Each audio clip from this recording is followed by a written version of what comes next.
জন্মিলে মরিতে হবে, অমর কে কোথা কবে। আজ থেকে বহু বছর আগেই মাইকেল মধুসূদন দত্ত এই চিরসত্য তুলে ধরেছিলেন তার কবিতার মাধ্যমে। সত্যিই তো, কেই বা আর অমর থাকতে পারে? মানুষের পক্ষে তা সম্ভব নয়, এ তো সবাই জানে। কিন্তু তাই বলে কি পৃথিবীতে এমন কোনো প্রাণী নেই যে অমর? এই গবেষণা বহুদিন ধরেই করছেন বিজ্ঞানীরা। অবশেষে তার উত্তর পেলেন তাঁরা। এমন একটি প্রাণীর খোঁজ পেয়েছেন যে তার সমস্ত অঙ্গ পুনরুজ্জীবিত করতে পারে নিজে থেকেই।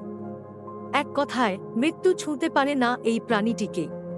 প্রাণীটির নাম মেক্সিকান স্যালামান্ডার, যা অ্যাক্সোলোটল বা অ্যাক্সোলোটল নামেও পরিচিত। মেক্সিকো শহরের দুটি হ্রদে এটি পাওয়া যায়। হ্রদের ছোট মাছ খেয়ে তারা বেঁচে থাকে, যদিও এটি ওয়াকিং মাছ হিসাবেও পরিচিত। বিজ্ঞানীদের মতে এটি কোনো মাছ নয়, একটি উভচর প্রাণী। প্রজাতিটি মূলত বেশ কয়েকটি হ্রদে পাওয়া গিয়েছিল, যেমন মেক্সিকো সিটির অন্তর্নিহিত জোচিমিলকো হ্রদ। এই প্রজাতি প্রায় বিলুপ্তির পথে। এর বিলুপ্তির প্রধান কারণ হল দূষণ এবং অন্যান্য জীবের আক্রমণ। 1964 সালে যখন প্রথমবারের মতো অ্যাক্সোলটল নিয়ে গবেষণা শুরু করেছিলেন, তখন দেখেছিলেন যে এর মস্তিষ্কের অংশগুলি কখনই নষ্ট হয় না, এমনকি সময় সময় তার বিকাশ ঘটে। আপনার মনে হতে পারে, সব প্রাণীরই মস্তিষ্ক থেকে শুরু করে সব অংশের বিকাশ ঘটে। তাহলে এর ক্ষেত্রে ব্যতিক্রম কিভাবে? এর ব্যাখ্যা দিয়েছেন বিজ্ঞানীরা। তাঁরা জানাচ্ছেন, একটা নির্দিষ্ট সময় পর যখন প্রাণীটি তার জীবনের শেষ পর্যায়ে চলে যায়, তখন সে মস্তিষ্কের অংশগুলি আবার পুনরুজ্জীবিত করে। ফলে সে তার যৌবনে ঠিক যেমন ছিল তেমনই হয়ে যায়। সাধারণত যে কোনো প্রাণীরই একটা সময় মৃত্যুর সম্মুখীন হয়। মস্তিষ্ক, হৃৎপিণ্ড ধীরে ধীরে অকেজো হতে শুরু করে। কিন্তু এই অদ্ভুত এই প্রাণীটির জীবনে মৃত্যু বলে কোনো শব্দের অস্তিত্ব নেই।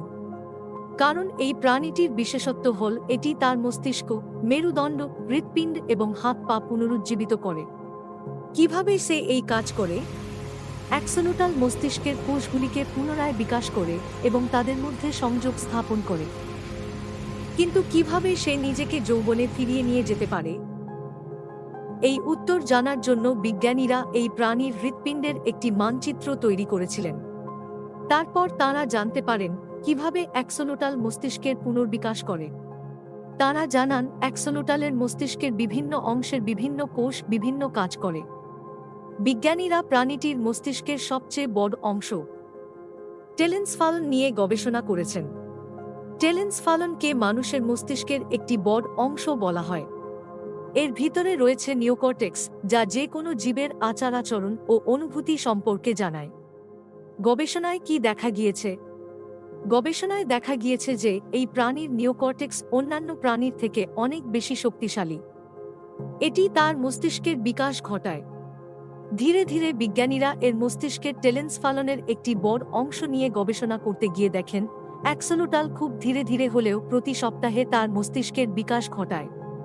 আর এই সব কিছুই ধাপে ধাপে ঘটে। তবে এই শক্তি অন্য কোনো জীবের মধ্যে এর আগে দেখা যায়নি।